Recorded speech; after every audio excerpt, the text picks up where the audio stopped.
დილამშვიდობისა. ეს საქართველოს პირველი არხია, თქვენ უყურებთ გადაცემას პირადი ექიმი მარი მალაზონია ჟესტურ ენაზე თარგმანით. როგორც ყოველთვის ჩვენ დღესაც ადამიანზე ვსაუბრობთ და იმ ყველაზე მნიშვნელოვან ღირებულებასა და ფასეულობაზე, რასაც ადამიანის სიცოცხლე წარმოადგენს. და ჩვენ შევთანხმდით იმისთვის, რომ ადამიანის სიცოცხლე და ცხოვრების ხარისხი იყოს უზრუნველყოფილი, ჩვენ გვჭირდება ჯანმრთელობა. დიახ, ჩვენ გვჭირდება ჯანმრთელობა არა უბრალოდ მხოლოდ სამი წახნაგით აღქმული ფიზიკური, მენტალური და სოციალური კეთილდღეობა, არამედ იმის გააზრებაც, რომ ადამიანს სჭირდება ემოციური ჯანმრთელობა. ადამიანს სჭირდება სოციალური ჯანმრთელობა და იმის გააზრება, თუ ვინ არის ის თავად, ანუ როგორია მისი სულიერი ჯანმრთელობა. მოდით ეს ყველაფერი ვთარგმნოთ კეთილდღეობის ენაზე.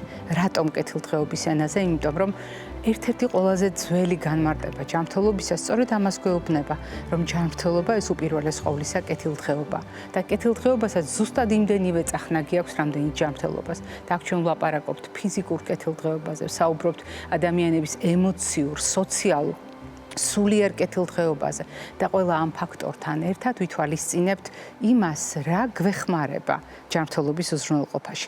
რა შეიძლება გამოვიყენოთ იმისთვის, რომ ადამიანმა უზრუნველყოს ჯანმრთელობას, დღეგრძელობას, ცხოვრების ხარისხის. რასაკვირველია, ეს არის ერთი შეხედვით ჩვენი არჩევანი. დიახ, ჩვენი პირადი არჩევანი ცხოვრების წესთან დაკავშირებული, რომელიც ძალიან ხშირად ექცევა სხვადასხვა ფაქტორის ზეგავლენის ქვეშ. ყველა შემთხვევაში ცხოვრების წესი არ არის უბრალოდ გაცვეთილი სიტყვათა შეთანხმება. ცხოვრების წესი ეს არის გარკვეული ფაქტორების ერთობლიობა, რომელიც თავისთავად მთლიანობაში და ყველა მათგანი ცალ-ცალკე გავლენას ახდენს ჩვენს ჯანმრთელობაზე. მაგრამ აქ არის ერთი ძალიან მნიშვნელოვანი ფაქტორი. ყველაზე მნიშვნელოვანი, როგორ შეიძლება ცხოვრების წესი შეიცვალოს თავად დიაგნოზით. დიახ, მე აქამდე საუბრობდი იმაზე, თუ როგორ შეიძლება ცხოვრების წესით ავირიდოთ თავიდან დაავადებები, ან უკეთ მართოთ დაავადებები. მაგრამ წარმოიდგინეთ დიაგნოზი, რომელიც ცვლის ცხოვრების წესს. რამდენჯერ გვისაუბრია ამაზე, მაგალითად ონკოლოგიის ჭრილში, მაგალითად ქრონიკული დაავადებების, სხვა ქრონიკული დაავადებების ჭრილში.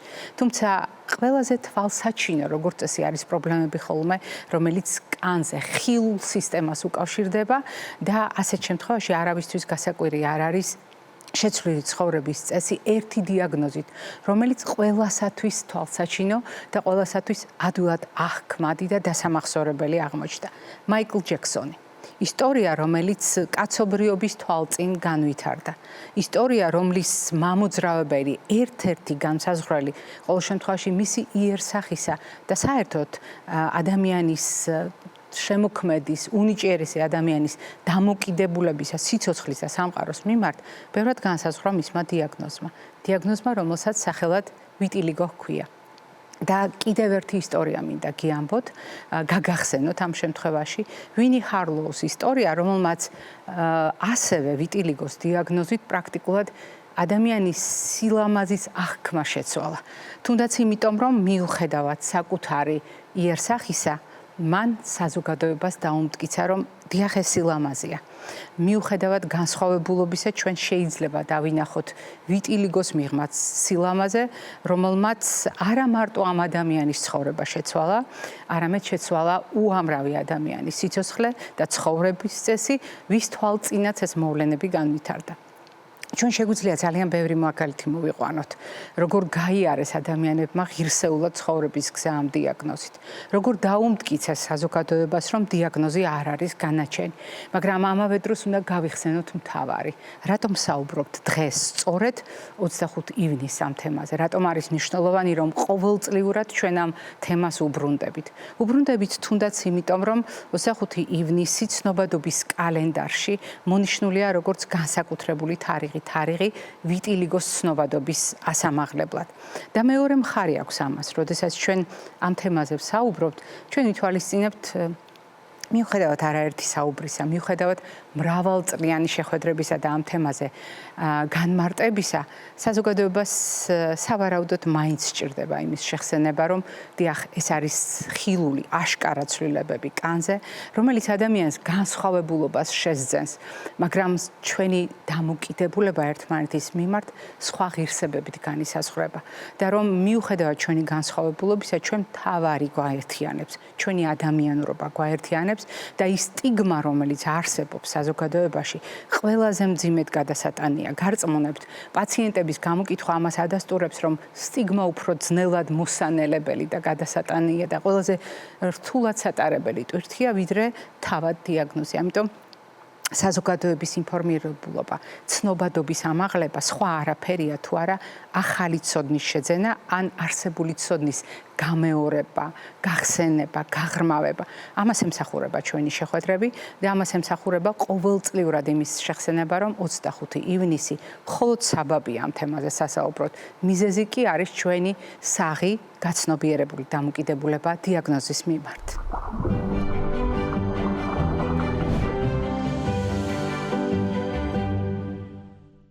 ვაგრძელებთ ჩვენს საუბარს და მე გაგახსენებთ, რატომ არის ტრადიცია 25 ივნის შეკრება. თქვენ ეს ძალიან კარგად იცით, იმიტომ რომ 25 ივნისი მხოლოდ საბაბია იმისთვის, რომ საზოგადოებას კანის პიგმენტაციასთან დაკავშირებით ზოგიერთი ცოდნა გავახსენოთ და ვთქვათ, რომ ეს არის არა უბრალოდ ერთი დაავადების ცნობადობის ასამაღლებლად დათქმული თარიღი, არამედ ეს არის შესაძლებლობა საზოგადოებას გაუზიაროთ ცოდნა, რომელიც ამ მიმართულებით მტკიცებითმა მედიცინამ დააგროვა.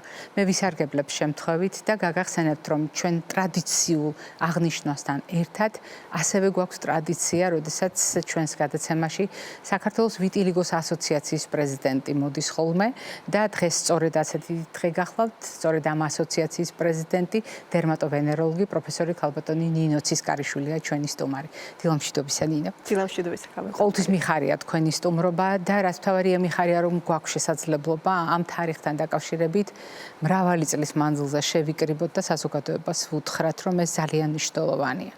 და დავიწყოთ იმით, რა იმალება კანის პიგმენტაციის მიღმა. ის რომ კანი შეფერილია და კანის დანამატებით შეფერილია, ყველას განსხვავებული კანის ფერი და თმა გვაქვს, ეს ვიცით და ამას თითქოს საგანგებო სამედიცინო ცოდნა არ სჭირდება, მაგრამ კანის პიგმენტაციის მიღმა რომ შეიძლება იყოს დროებითი მდგომარეობები, შეიძლება იყოს ბუნებრივი პროცესები ან რაღაც პათოლოგია, ამის შეხსენება ალბათ ძალიან მნიშვნელოვანია. მოგესალმებით ქალბატონ მარი კიდევ ერთხელ დიდი მადლობა მოწვევისთვის. ტრადიციულად ყოველთვის გახსოვთ თქვენ ეს დღე და ეს ჩვენთვის ძალიან მნიშვნელოვანია. რაც შეეხება თქვენ შეკითხვას, ზოგადად მოგეხსენებათ, რომ კანის ფერს განსაზღვრავს პიგმენტი მელანინი, რომელიც წარმოიქმნება და სინთეზირდება მელანოციტების მიერ. ეს არის პიგმენტის წარმოქმნელი უჯრედები. საინტერესოა ის ფაქტი, რომ ყველა ადამიანს პრაქტიკულად ერთ და იგივე რაოდენობის მელანოციტი აქვს, მაგრამ განსხვავება არის მათში მელანინის შემცველობა, ანუ პიგმენტის შემცველობა, რომელიც განაწილებულია სხვადასხვაგვარად. ანუ მუქი კარის მქონე ადამიანებში ის უფრო დიდი რაოდენობით არის, ხოლო ღია ფერის კარის მქონე ადამიანებში უფრო მცირე რაოდენობითაა აღნიშნული პიგმენტი. ზოგადად კანის ფერს განსაზღვრავს ძალიან ბევრი ფაქტორი. ეს არის გენეტიკური ფაქტორები, ეს არის გარე ფაქტორები, ამიტომ შეიძლება ითქვას, რომ კანის ფერი შეიძლება დაიყოს ორ ნაწილად. ეს არის კონსტიტუციური ფერი, ანუ ეს არის ბუნებრივად გენეტიკურად დეტერმინირებული ფერი და ფაკულტატური ფერი, ანუ ის ფერი, რომელსაც შესაძლებელია იძენეს ადამიანი გარკვეული პირობების გავლენით. ეს შეიძლება იყოს თქვათ ბზით გარუჯვა, ანუ ინსოლაცია. გარუჯვის შემდგომ კანი იცვლება, ანუ პირობითად ხდება დროებით სხვა უფრო მუქი შეფერილობის. როგორც თქვენ ბრძანეთ, თვითონ პიგმენტაციის ცვლილება შესაძლებელია იყოს აბსოლუტურად ფიზიოლოგიური პროცესი, მაგრამ შესაძლებელია იყოს ასევე პათოლოგია. თუ კი ფიზიოლოგია შევეხებით, უნდა გავიხსენოთ ასეთი პათოლოგია მელაზმა, რომელიც ორსულებში ძალიან ხშირად ხდება და ეს არის ზუსტად ფიზიოლოგიური პროცესების შედეგი. ლაქებით ჩნდება და თითქოს ამას საზოგადოებას შეჩვეულია, რომ ორსულს შეიძლება ჰქონდეს ლაქები. სხვათა შორის ამ პრობლემას ეძახიან ორსულთან იღაბს, იმიტომ რომ ეს არის ორსულების თავმდევი პრობლემა. უპირატესად ვითარდება ეს პროცესი სახის მიდამოში, თუმცა შესაძლებელია განვითარდეს ასევე სხვა უბნებზე, თუმცა მას უპირატესი ლოკალიზაცია სახია.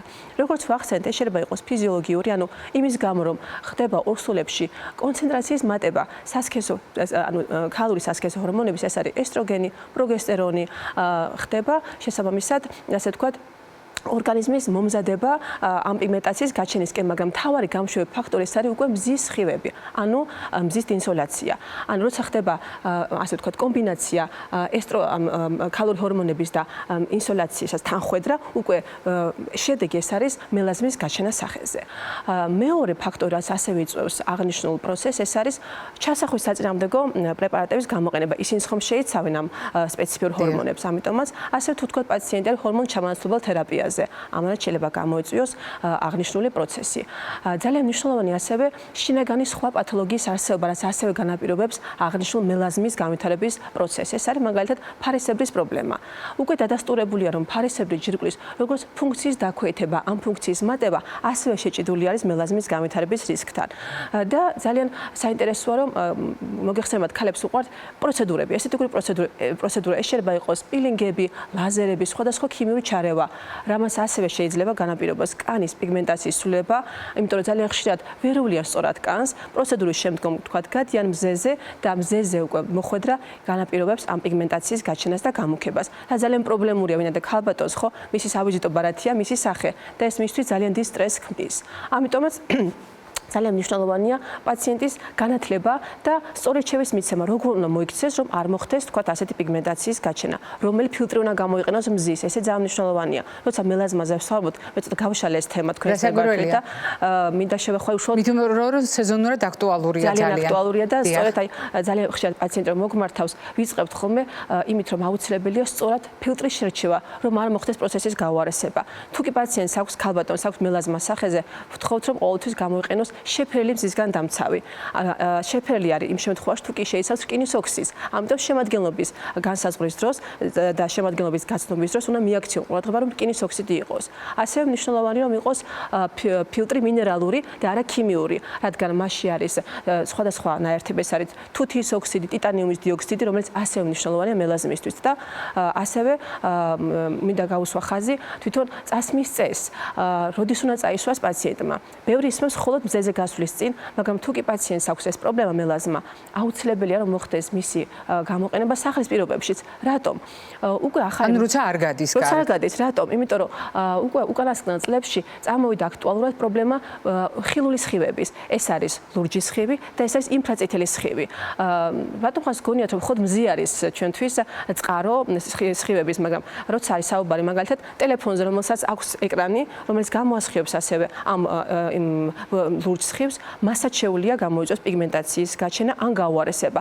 ასე ვთქვა, თუ ვზივართ ცხელ ქურასთან მაგალითად, ცხელ საუნაში, ეს სითბო, რომელიც გამოიყოფა ამ შემთხვევაში, ასევე იწვევს პიგმენტაციის გაუარესებას და ესე ძალიან მნიშვნელოვანია რჩევის სახით რომ იცოდნენ პაციენტებმა, როგორ მოუარო მელაზმიან კანს. ძალიან მნიშვნელოვანი იყო მინიშნება ლურჯ ნათებაზე და ლურჯ სხივებზე, იმიტომ რომ თუ გავითვალისწინებთ ტელევიზორს თავის დროზე ლურჯი ეკრანი დაარქვეს, იმიტომ რომ პირველად აღიქვა ადამიანმა მოლაპარაკე ყუთი როგორც ლურჯი ნათება, თუმცა ამას დაემატა უკვე ჩვენი კომპიუტერის ეკრანები და ერთო ტელეფონის ეკრანი, პრაქტიკულად თანამედროვე ადამიანი ეკრანთან უკიდურესად მჭიდრო ურთიერთობაში, ეს იმას ნიშნავს, რომ აი ამ ლურჯი ნათების ზეგავლენის ქვეშ ჩვენ ვიმყოფებით პრაქტიკულად მუდმივად და იმ ტალღებსაც ვიღებთ კანზე სისტემატურად. მოდით დავუბრუნდეთ პიგმენტაციის საკითხს და თუ ვისაუბრებთ პიგმენტაციაზე, აი ამ შეცვლილ პიგმენტაციათა შორის. ცხადია, ჩვენ ყველა მიზეზზე დღეს არ ვსაუბრობთ, უბრალოდ საზოგადოებას გავახსენეთ, რომ მარტო ვიტილიგო არ არის პიგმენტაციის შეცვლის მიზეზი და გასათვალისწინებელია აი ამ ცვლილებათა შორის ვიტილიგოს როლი. აქტუალური პრობლემაა თანამედროვე კაცობრიობისთვის ვიტილიგო.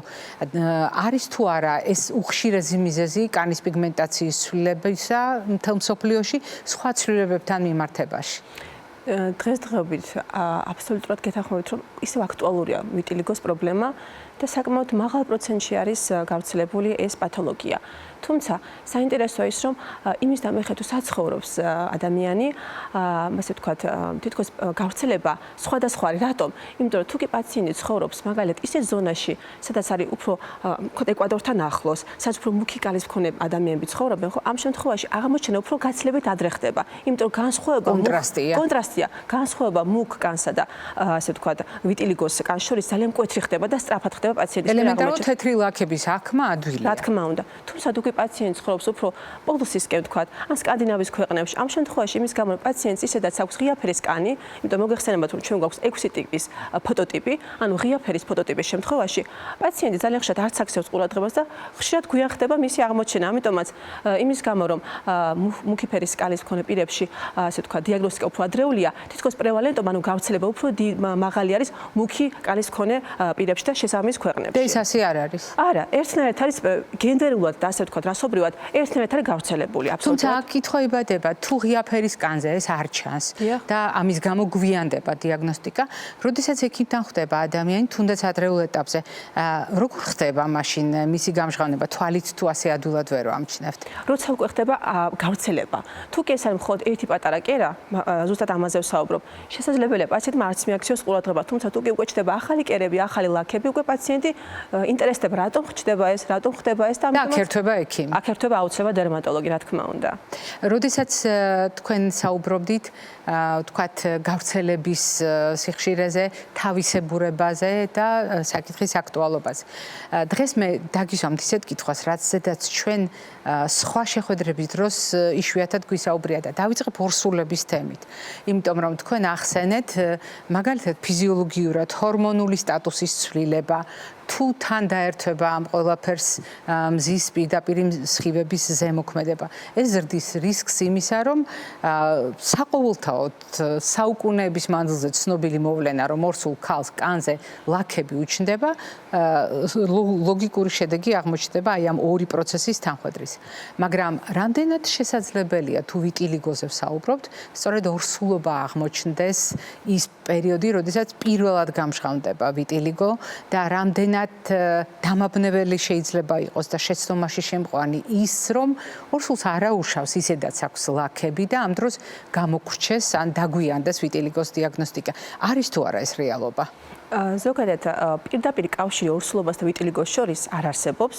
განსხვავებით წეღანაც ვახსენ მელაზმისგან, როცა ნამდვილად პირდაპირ კავშირში აღნიშნული პროცესი, ანუ ჰორმონული ცვლილებები მელაზმის განვითარებასთან. თუმცა შესაძლებელია ერთსადამე პაციენტს აღმოაჩნდეს მელაზმაც და აღმოაჩნდეს ასევე ვიტილიგოც. ესეთი შემთხვევებიც არსებობს. თუმცა როგორც გითხარით, პირდაპირ კავშირი არ არსებობს, მაგრამ თუ კი ორსულს აღმოაჩნდა ეს პრობლემა, ეს არ არის საგანგაშო აბსოლუტურად, იმიტომ რომ უკვე როგორც მოგეხსენებათ, საქართველოს ვიტილიგოს ასოციაცია არის ვიტილიგოს საერთაშორისო ასოციაციის განუყოფელი ნაწილი და ჩვენ ძალიან ხშირად ვიკრიბებით და განვიხილოთ ამ თემატიკას, როგორც არ თქვათ, ბავშვთა პოპულაციაში ვიტილიგო და ორსულებში ვიტილიგო. მკურნალობის სქემები ძალიან მისაღებია, აპრობირებულია და შესაბამისად, თუ კი ორსულ ქალბატონს აღმოაჩნდა ვიტილიგო, ეს იმას ანიშნავს, რომ მან არ უნდა იმკურნალოს. არის რა თქმა უნდა განსხვავებული უსაფრთხო რეჟიმები და ამ რეჟიმების გამოყენებით ორსულსაც ძალიან მშვიდად შეუძლია ვიტილიგოს მართვა. როდესაც მაგალითად წარმოვიდგინთ ამ პრობლემას ასაკობრივ ჭრილში. ვიტილიგო ყველა ასაკში აქტუალური საკითხია და არის თუ არა ვიტილიგო ბავშვებში. ეს სრულიად ლოგიკურია, როდესაც ზრდასრული ადამიანი თვითონ აკვირდება, შენიშნავს თუნდაც კანის უბნებს შორის განსხვავებას, მით უფრო როდესაც რამდენიმე ასეთი ლაქა არსებობს, მიმართავს ექიმს. ბავშვების შემთხვევაში როგორ ხდება და საერთოდ არის აღწერილი თუ არა ვიტილიგო ბავშვებში? რა თქმა უნდა, ვიტილიგო ვითარდება ყველა ასაკის პაციენტებში, როგორც ბავშვებში, ასევე მოზრდილებში და მოხუცებშიც. თუმცა, როდესაც საუბარია პედიატრიულ ანუ ბავშვთა პოპულაციაზე, აქ უფრო რთულად არის საკითხი, რატომ? აქ ფაქტობრივად ორი პაციენტი გვყავს. მშობელი, რომელიც ღელავს, შფოთავს ბავშვის პრობლემის გამო და ბავშვი. უნდა აუცილებლად გავითვალისწინოთ ბავშვის ასაკი, მისი განვითარების ეტაპი, მისი, ასე ვთქვათ, დაძაბულობის და შფოთვის ინდექსის ასევე, იმიტომ რომ როგორც გითხარით, ძალიან ხშირად შეიძლება ბავშვმა არც იფიქროს, რომ ეს არის რაღაც დაავადება, თუმცა იმდენად ღელავს მშობელი, იმდენად განიცდებს მშობელი და იმდენად, ასე ვთქვათ, ემოციურად დაძაბულია, რომ ეს ბავშვსაც გადაეცემა. რა თქმა უნდა, ბავშვებშიც ასევე გავრცელებულია ვიტილიგოს პრობლემა, ასევე აქტუალურია და თუმცა მისი მართვა ბავშვებში გაცილებით უფრო მარტივად ხდება ვიდრე მოზრდილებში, იმიტომ რომ აქ არის ძალიან ბევრი მიზეზი, რაც შესაძლებელია იყოს ვიტილიგოს განვითარების მიზეზი, მაგრამ მე მაინც კიდევ ერთხელ მინდა გავაკეთო აქცენტი იმ ფსიქოლოგიურ მდგომარეობაზე, რაც აქვს ბავშვებს. სხვადასხვა ევროპაში ბოლო წლებია შემოიღეს ესეთი ბედნიერების ბანაკები. ანუ ბავშვები, ვისაც აქვთ ვიტილიგო, მიყავთ რამდენიმე დღით ამ ბანაკებში, ანუ ყველას ვისაც აქვთ ვიტილიგო, ანუ თავისნაირ ბავშვებს ხვდებიან ესეთი პირები და რამდენიმე დღე ეს ბავშვები გადიან ფსიქოლოგიურ რეაბილიტაციას და შემდგომში ბრუნდებიან. ეფექტიანია ასეთი შეხვედრები? ძალიან ეფექტურია, იმიტომ რომ პაციენტი ხვდება, ბავშვი ხვდება, რომ ის არ არის მარტო და ეს არ არის საგანგაშო პრობლემა, იმიტომ რომ მისნერები ძალიან ბევრი არიან. შესაბამისად, ფსიქოლოგიური გავლენა, ფსიქოლოგიური გავლენის მართვა არის ძალიან მნიშვნელოვანი ქვაკუთხედი ვიტილიგოს მკურნალობაში. მაგრამ როგორც გითხარით, აუცილებელია სწორად მშობლის განათლება, მშობლის დამშვიდება, რომ ეს არ არის კატასტროფა, რომ ეს არის მოგვარებადი პრობლემა და შესაბამისი გამოკვლევის ჩატარების შემდგომ, შესაბამისი მკურნალობის დანიშვნის შემდგომ, რაც ასევე აპრობირებულია და ძალიან მრავალრიცხოვანია მკურნალობის რესურსი, ძალიან კარგ შედეგებს ვიღებთ ხოლმე. სხვათა შორის ძალიან სერიოზული თემა არის სტიგმა და კიდევ უფრო მნიშვნელოვანი არის აი ამ განსხვავებულობის განცდა, რომელიც ადამიანებს ტვირთად ექცევა ხშირად საზოგადოების ზეწოლის გამო.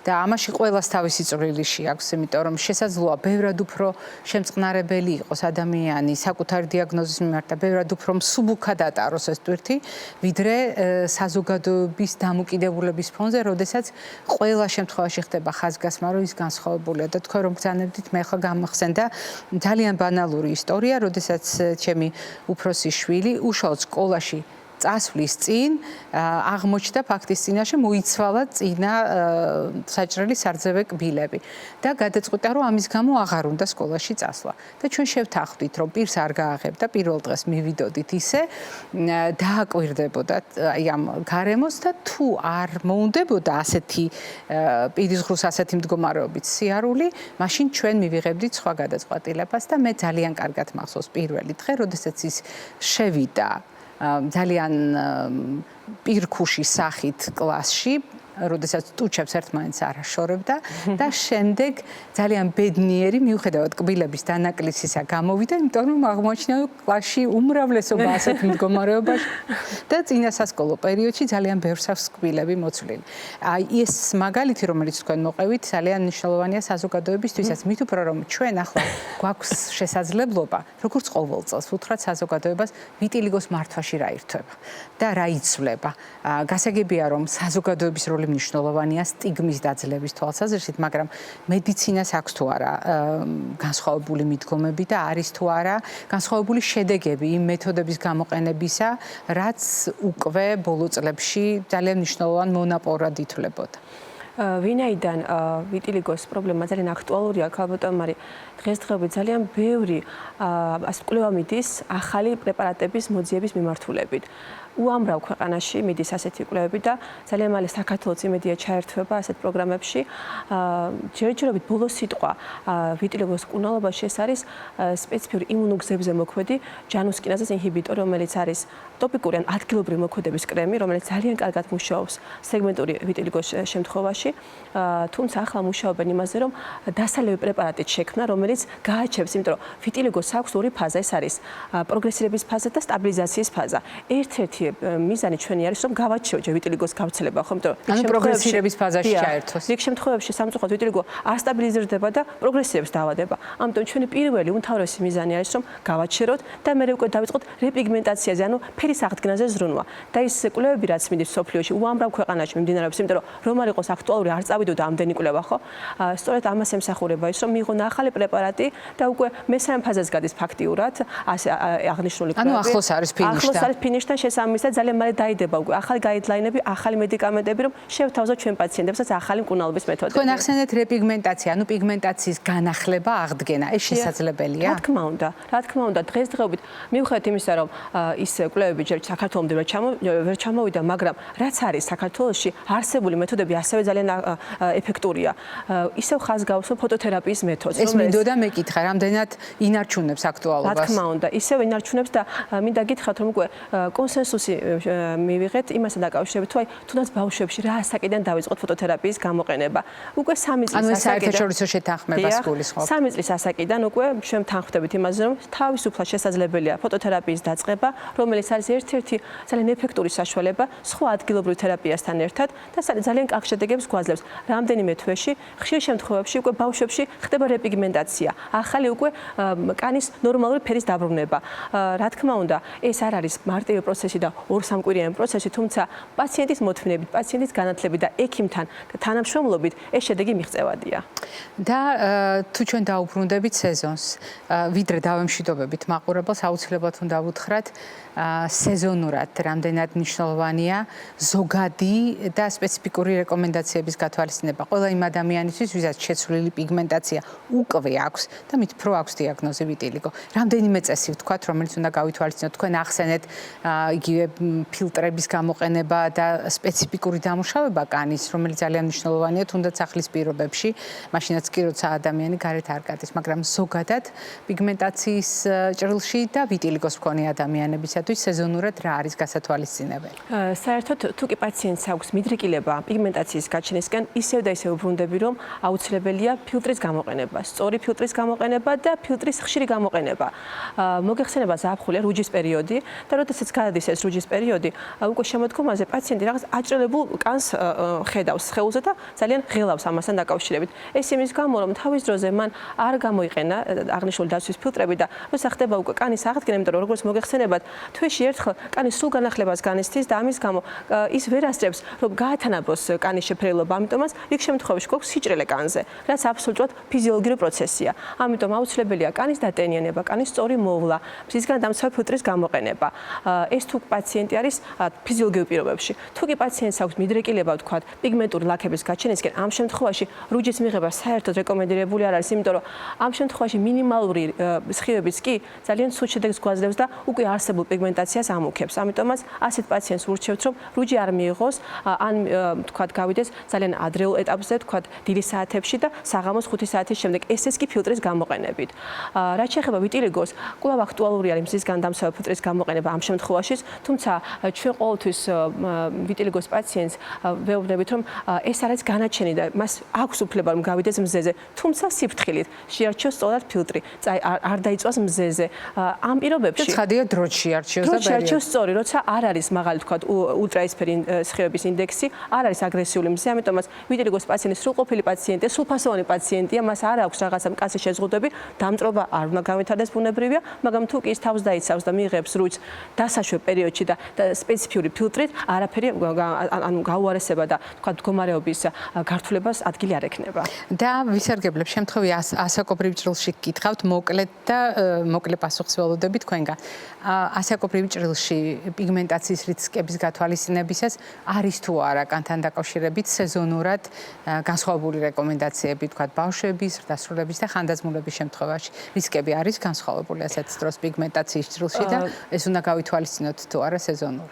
რა თქმა უნდა, ზაფხულის პერიოდში, იმის გამო რომ აკუმულირდება ჩვენს კანში მზის ულტრაისფერი სხივები, თავისთავად აი მithut ასაკოვან პაციენტებს თქვენ ახსენეთ, ძალიან ხშირად პაციენტი ასაკში როცა არის გონია რომ ეს არ არის მნიშვნელოვანი მომენტი და არ იცავს თავს ზისგან. რეალურად რამდენიმე წლის მერე როცა პაციენტი ასაკში შედის, ის აკუმულირებული ასე ვთქვათ მზის სხივები, რომელიც იყო ვთქვათ ფოტომეხსიერების ნაწილი, დიახ, მე თავს იჩენს მოგვიანებით პერიოდში, ამიტომაც როცა საუბარი არის ხანდაზმულ პაციენტებზე, აი სეზონურად თქვენ ახსენეთ ხომ, ზაფხულში ძალიან უნდა დაიცვან თავი ძალიან ფრთხილად, ვინაიდან შესაძლებელია ზამთრის პერიოდში ან შემოდგომის პერიოდში აი ეს დაგროვილი მეხსიერებით ის სითბური ენერგია უკვე გარდაიქმნას კანის უნას ავთვისებიან პროცესში. მოხდეს ასეთ პაციენტებში ვთქვათ, წყალუჯრედოვანი კიბოს განვითარება, ასევე ბაზალუჯრედოვანი კიბოს განვითარება და ამიტომაც ასეთ პაციენტებს ვთხოვთ, რომ როგორც სახე, ასევე ხილული სხვა ნაწილები დაიფარონ ფილტრით. ეს შეიძლება იყოს ყურის ბიბილო, თქვა ყურის ნიჟარები, დეკოლტეს ზონა და არა მხოლოდ სახე, ხელების მიდამო. ასევე პიგმენტაციის მომენტი ასაკოვან პაციენტებში მეტია, მიდრეკილება აქვთ მათ მეტი პიგმენტაციისკენ და ძალიან ხშირად პაციენტი რომ მოდის, არ მიყვარს ამ სიტყვას თქო, მაგრამ სიბერის ლაქები უჩნდება თითქოს. ანუ ხალების მსგავსი ელემენტი, რომელიც კეთილთვისებიანია, მაგრამ აუცილებლად იმის გამო თქვათ ის პაციენტი ზაფხულში არ იცავს თავს, მერე უკვე ზამთრის პერიოდში იჩენს თავს. ამიტომ აუცილებელია ასაკოვან პაციენტებში, რომელიც მოწყვლადი პოპულაცია და ბავშვთა ასაკშიც მოხდეს აუცილებლად სწორი დაცვა კანის, ფილტრის აი ხშირად ვთქვი ეს სიტყვა, მაგრამ კიდევ ერთხელ ვიმეორებ, რომ ფილტრის გამოყენება ყველა ასაკის პაციენტებში, ოღონდ კანის ტიპის მიხედვით, ასაკის მიხედვით უნდა მოხდეს შერჩევა და სწორი აპლიკაცია, ანუ სწორი გამოყენება სიხშირის მიხედვით. ძალიან დიდი მადლობა ნიკო ჩვენთან მრავალწლიანი მეგობრობისთვის, თანამშრომლობისთვის. რეალურად თქვენი ასოციაციისთვის ძალიან მნიშვნელოვანი თარიღია ყოველ წელს 25 ივნისი, თუმცა არა მხოლოდ 25 ივნისი, არამედ იმ ცოდნის გავრცელება, რაც უკავშირდება ვიტილიგოს შესახებ ცნობადობას. მაყურებელს მადლობელს შევახსენებთ დღევანდელი თარიღის შესაბამისად ჩვენი გადაცემის სტუმარი გახლდათ საქართველოს ვიტილიგოს ასოციაციის პრეზიდენტი დერმატოვენეროლოგი პროფესორი ქალბატონი ნინო ცისკარიშვილი. მე არ გემშვიდობებით, წინ კვებითი შუქნიშანი გველოდება.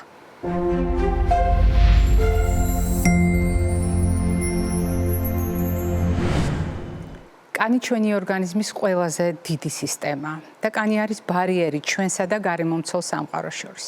ამავე დროს კანი არის სარკე, რომელიც არა უბრალოდ გარემოში მიმდინარე პროცესებს აირეკლავს და სრულიად ლოგიკურიც არის, არამედ ყველაზე ადრე შეიძლება გაამჟღავნოს ის პროცესები, რომელიც ჩვენი ორგანიზმის შიგნით მიმდინარეობს და რომელთა შესახებ ჯერ თითქოს არაფერი ვიცით. ამის გათვალისწინებით განსაკუთრებულია ურთიერთობა კანისა და იმ ინფორმაციისა, რომელიც საკვებშია დაშიფრული. ჩვენ შევთანხმდით, რომ კვება არის ზუსტად ის პროცესი, რომელიც გარემოსთან მუდმივი კავშირის შენარჩუნების საშუალებას გვაძლევს და ეს მიმოცვლა ინფორმაციისა, როდესაც საკვების სახით ვიღებთ გარემოდან ამა თუ იმ ინფორმაციას და შემდეგ გადამუშავების შედეგად გარკვეულ ინფორმაციას გამოვყოფთ სამყაროში. ეს არის უმნიშვნელოვანესი კავშირი, სადაც ჩართულია თავად კანი. თუ გავიხსენებთ ზოგად ცოდნას, რა სჭირდება ჩვენს კანს ჯანმრთელობისათვის, რა თქმა უნდა, არის რამდენიმე საკითხი, რომელიც მე ვფიქრობ ჩვენს მაყურებელს ძალიან კარგად ახსოვს. ახსოვს თუნდაც იმიტომ, რომ მრავალი წლის მანძილზე ჩვენ ამ თემას ვუბრუნდებით არა ხანდახან, არამედ სისტემატურად. და ამავე დროს ჩვენ ამაზე ვსაუბრობთ დაავადებათა ჭრილში, ვსაუბრობთ სეზონის, ასაკის, სხვა თავისებურებათა გათვალისწინებით. ამიტომ რამდენიმე ზოგად კანონზომიერებას გაგახსენებთ, რომელიც კანის ჯანმრთელობისთვის არის საგულისხმო. ეს გახლავთ ცხოვრების წესის ფაქტორები და მე ვფიქრობ, სამედიცინო ცოდნა საერთოდ არ არის საჭირო. არც ჩვენი გადაცემის ერთგული მაყურებლობა, არც თანმიმდევრულად კანთან დაკავშირებული საუბრების მოსმენა იმისთვის, რომ გავაცნობიეროთ, რამდენად მნიშვნელოვანია კანის ჯანმრთელობისთვის მაგალითად სრულფასოვანი ძილი. რამდენად მნიშვნელოვანია კანის ჯანმრთელობისთვის მაგალითად ფიზიკური აქტივობა.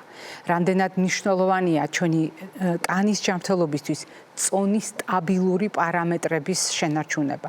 რამდენად მნიშვნელოვანია ამ ყველაფრის დროშის სწორად გადანაწილება და რეჟიმის, ულუფის, რაციონის გათვალისწინება, როდესაც კვებაზე ვსაუბრობთ. რამდენად მნიშვნელოვანია ჩვენი კანის ჯანმრთელობისთვის, მოდით გავიხსენოთ სტრესის მართვა და ზოგადად სტრესული მდგომარეობა. ან რამდენად მნიშვნელოვანი შეიძლება იყოს ესა თუ ის მავნეჩვევა, მაგალითად თამბაქოს მოხმარება ან სხვა დამოკიდებულება, რომელიც ადამიანს აქვს. განათლება არის თუ არა ჩვენთვის დამხმარე. დიახ, ცხოვრების წესის ერთ-ერთი ფაქტორი, რომელიც აი ამ ცოდნის გამოყენების შესაძლებლობას გვაძლევს. რა თქმა უნდა, ეს ყველაფერი ზოგადი საკითხია, ისევე როგორც უნივერსალურ ზოგად რეკომენდაციად უნდა აღვიქვათ, რა თქმა უნდა, წყალთან დაკავშირებული დამოკიდებულება. ის რომ ჩვენი ფიზიოლოგიური მოთხოვნილება კანთან მიმართებაში უნდა იყოს წყალზე დაკმაყოფილებული, ამაზე არავინ დაობს. და კიდევ უფრო გასათვალისწინებელია, მაგალითად, თუ თქვენ ცხელი შხაპი გიყვართ, თუ თქვენ ფიზიკური აქტივობა გაქვთ, თუ თქვენ მაღალი ტემპერატურული რეჟიმის პირობებში მუშაობთ, ცხოვრობთ, ან თუნდაც უბრალოდ სეირნობთ.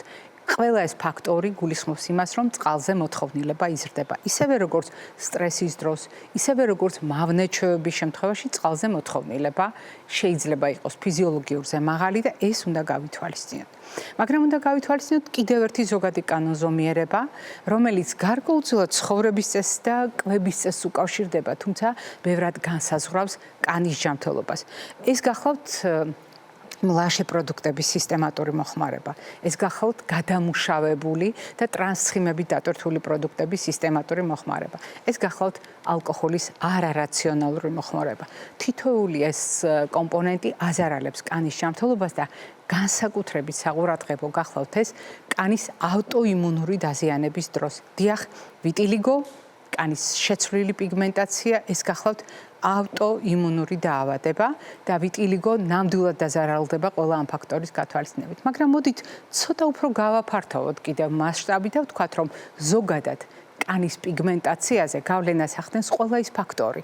მაგალითად, სუფთა ჰაერზე გატარებული დრო, პირდაპირ მზის სხივების ზემოქმედების ქვეშ გატარებული დრო, ფიზიკური აქტივობა, წონის მართვა, კვება, დიახ, ყველა ფაქტორი მნიშვნელოვანია ავტოიმუნური დაავადებისთვისაც, ვიტილიგოს შემთხვევაში და ზოგადად კანის პიგმენტაციისთვისაც. მაგრამ განსაკუთრებული როლი მრავალრიცხოვანი კვლევებით გამოვლინდა იმ პროდუქტებთან მიმართებაში, რომელთაც აქვთ მაღალი გლიკემიური ინდექსი. მოდით გაგახსენებთ რა არის გლიკემიური ინდექსი. როდესაც ჩვენ ვამბობთ, მაგალითად, როგორია ჩვენი მაჩვენებელი შაქრისა სისხლში. ასე მოიხსენიებს საზოგადოება და თქვენც ალბათ არაერთხელ გითხვამთ ეს სიტყვები, შაქარი მაქვს ამდენი და ამდენი სისხლში. სინამდვილეში ეს არის გლიკემია, ანუ გლუკოზის მაჩვენებელი სისხლში, რომელიც სხვადასხვა მოვლენის დროს იცვლება. და ამ დროს უნდა გავითვალისწინოთ საკვები, რომელსაც შეუძლია სწრაფად გაზარდოს სისხლში გლუკოზის მაჩვენებელი. გამოიწვიოს ერთგვარი გადმოსროლა ინსულინის და ასე შემდეგ. ეს მდგომარეობა განსაკუთრებით საყურადღებოა პიგმენტაციის პრობლემებით მიმდინარე დაავადებების დროს და მათ შორის რასაკვირველია ავტოიმუნური ვიტილიგოს შემთხვევაში. თუ ჩვენ ვლაპარაკობთ, რომელი პროდუქტია მაღალი გლიკემიური ინდექსით, რა თქმა უნდა, თქვენ პირველ რიგში შაქრის ფხვნილი გაგახსენდებათ, მაგრამ არ დაგავიწყდეთ ტკბილი სასმელები, მათ შორის ტკბილი გაზიანი სასმელები. არ დაგავიწყდეთ არც ერთი ნუგბარი სასუსნავი, ის რაც ძალიან ხშირად ადამიანებს წასახემსებლად აქვთ, ან თითქოს კვებადაც არ განიხილავენ. მაგრამ ამავე დროს გაითვალისწინებთ, რომ ამ ჩამონათვალში შეიძლება მოხდეს პროდუქტები, რომელიც ერთი შეხედვით ტკბილი არ არის, მაგრამ მაინც მაღალი გლიკემიური ინდექსის პროდუქტებად განიხილება თავისი შემადგენლობის და ფარული ნახშირწყლების გამო. მაგალითად, თუნდაც ლორით მომზადებული სენდვიჩი მრავალფენიანი, მაგალითად, არც თუ ისე ტკბილი კრუასანი და ასე შემდეგ. ანუ პურ პროდუქტები ფუნთუშეული, რომელსაც არ აქვს შემავსებლად მაღალი ნუტრიციული სიმკვრივის, ანუ ბევრი საკვები ნივთიერებით დატვირთული პროდუქტები. მე ცოტა უკან დავიხევ და გაგახსენებთ, რამდენად მნიშვნელოვანია ჩვენთვის კვებითი შუქნიშანი. არა უბრალოდ სიმბოლო სამფერი რეკომენდაციებისა, რომელიც სინამდვილეში სამფერი სურათხატით მრავალფეროვან რეკომენდაციებს აერთიანებს, არამედ ეს არის შეხსენება იმისა, რომ ანთების საწინააღმდეგო და ანტიდამჟანგავი ნივთიერებები თავმოყრილია სწორედ ცოცხალ ნედლ პროდუქტებში, რომელთა გამოყენება ყოველდღიურ რაციონში ძალიან მნიშვნელოვანია. მოდით დავუბრუნდეთ იმას, რა ვიცით ადამიანის ორგანიზმის შესახებ ზოგადად და კერძოდ რა არის გასათვალისწინებელი, ანუ როგორც ზოგადი პრინციპით, ასევე კერძო თავისებურებებით, რა უნდა ვიცოდეთ, როდესაც საუბრობთ კანის პიგმენტაციაზე და მათ შორის ვიტილიგოზე, როდესაც საუბრობთ.